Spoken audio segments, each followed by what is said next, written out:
So the right hand one was your kind of before. I sort of drawn a line there, basically off sort of the right edge of your no to try and get in the sort of same spot. You can sort of see that one there, sort of on the edge of the green foot there. Yeah. Edge of green foot. The green line's on the edge of your foot. This one here is now a bit more on the inside. That's basically the same kind of position with your hands.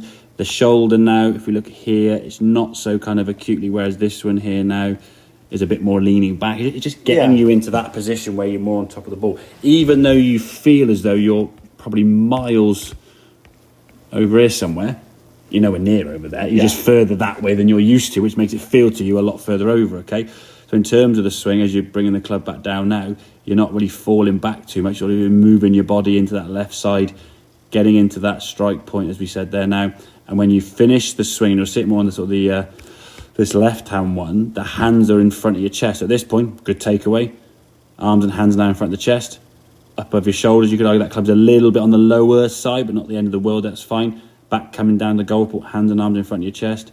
Unwound your body nicely, the arms are nicely in front of your chest. As you swing through, arms are front of your chest, and the handle now finishes a little bit higher. It's not sort of down here with your hands kind of yiking around here. And for me, the biggest change, which is going to be a big thing, start the toe a little bit, but I'll give you that. I've seen a golf ball now in your position kind of almost there. Not quite, but maybe between those two there, the red and the white there, okay? The thing is, the more you stand away from the ball, yes, it might cure any over-the-top movement, but after a time, your brain's going to go, but the ball's over, I've got to hit it. And you're going to throw your arms out further, and that's going to cause you more problems.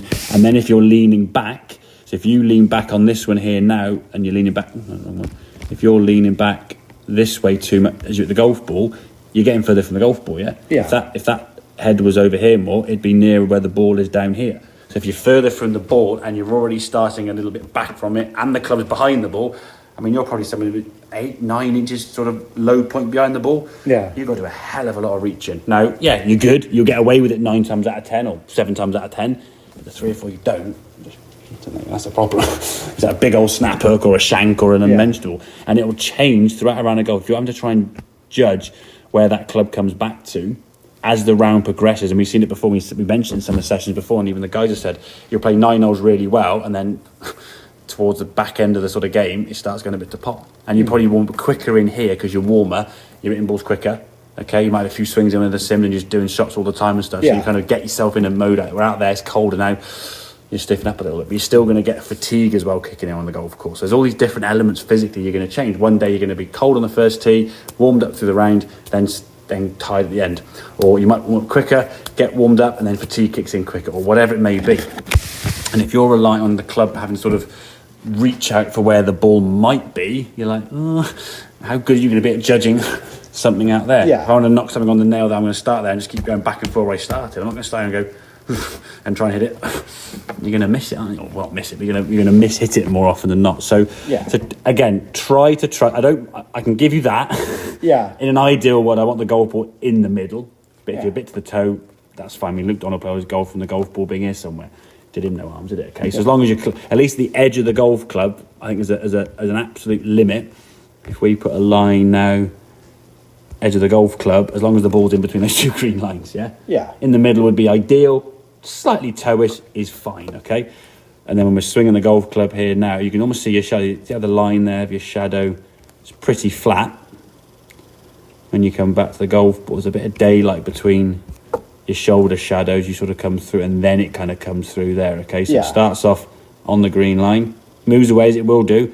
We've got to try and move back to that left side a little bit more. There's definitely movement there. As you can see, the shadow is shifting, which is good.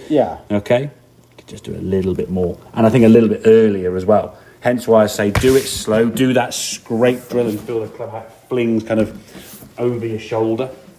Get that sensation. So it's learning the impact position we want to. This middle one here was pretty good in fairness.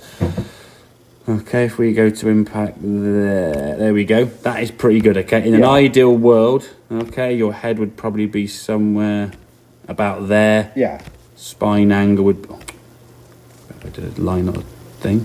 There we go. Spine angle would therefore be in that line. Hands would be there. Obviously, leg-wise would be the same, okay? So you're a little bit back, but compared to that one there, I mean, that's a big old kind of lean back on that one. With a driver, you might get away with that. But with the irons, it's just going to be... You're just too far from the ball, mate. You're throwing and reaching for it. Okay, mate?